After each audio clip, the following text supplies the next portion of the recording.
As supplies increased in the spring of 1969, kwashiorkor, the disease of severe protein deficiency, and even general starvation abated. But Biafra began to receive reinforcements of weapons and ammunition in night flights to the airstrip at Uli, the same field being used to handle the relief flights.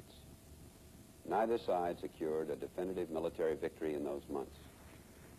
As the fighting followed the weather cycle, the offensive came mostly in the dry season. And in late 1969, the Biafrans staged air raids on Nigerian oil resources, shipping lines, and planes.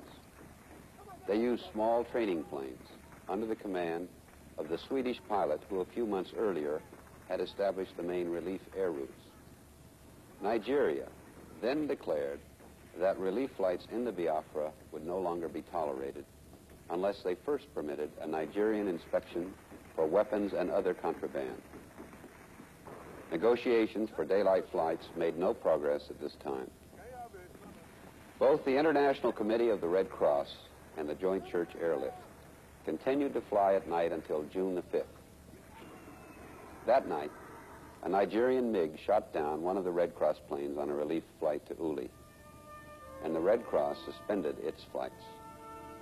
This left Joint Church Aid as the only major supplier of relief materials still flying in the Biafra.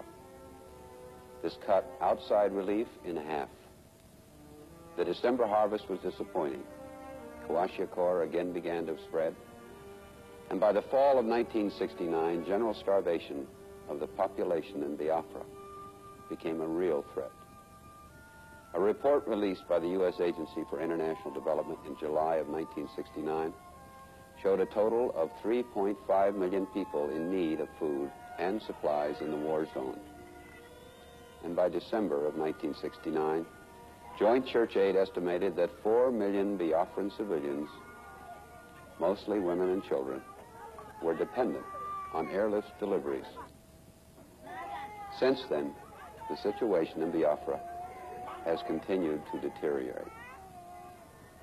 Meanwhile, on June the 30th, federal government in Lagos had instructed the International Committee of the Red Cross to turn over all relief operations to the Nigerian Rehabilitation Commission and the Nigerian Red Cross. The government's public health survey over the summer of 1969 indicated that the 1 million people dependent on relief in the federal territory had declined to 450,000. But by discontinuing the coordinating role of the ICRC, the Nigerians found themselves pressed for funds for distribution. In November 1969, the Nigerian Red Cross stated that it was reaching only 250,000 people, although it expected to feed more.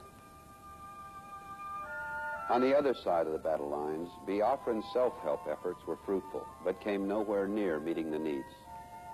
For the blockaded people, survival is dependent on the continuation of the airlift flights. The Joint Church Airlift originates from the island of Sao Tome, about 300 miles off the coast of Nigeria. The island is now the center of relief efforts for Biafra. A steady stream of supplies have been shipped there for later flights in the Biafra. When possible, Biafran children are flown to Sao Tome for needed medical care and sometime relocation in Gabon or the Ivory Coast. The airlift flies a number of old C-97 Stratofreighters obtained from the U.S. at scrap prices. Each of these planes carries a load of 16 tons and will normally make 2 or possibly 3 flights a night. The Nigerian blockade makes these flights extremely dangerous. So the planes fly without running lights and land on short fields. There are no lights on the runways until the last seconds before touchdown. Uli Airport is not really an airport. It's a widened section of highway cordoned off and lit with torches. The relief flights often land within sound of battle. When I went into Biafra last year, the DC-6 that I landed in was shot down 4 days later, and all of the crew, American and Scandinavian, perished. When I took off a week later, we were hit, by a number of anti-aircraft bullets. This is common in Biafra every night. The supplies are unloaded in the dark and forwarded to distribution centers. From these centers, the relief materials are dispatched to hundreds of feeding stations situated throughout the countryside. Within 48 hours after the planes land, the supplies are being consumed. On a good night, the planes will make a total of 15 to 20 flights. They bring enough food for 2 ounces per person. That's just enough to maintain life, no more, for 24 hours. For most of these people, the usual diet consists of a small bowl of CSM, a high-protein corn, soya, and milk mixture.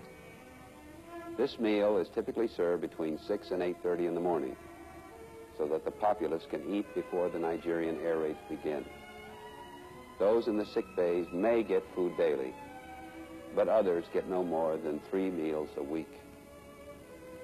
Recent estimates say that nearly 2,000 people, mostly children, starve to death every day in Biafra.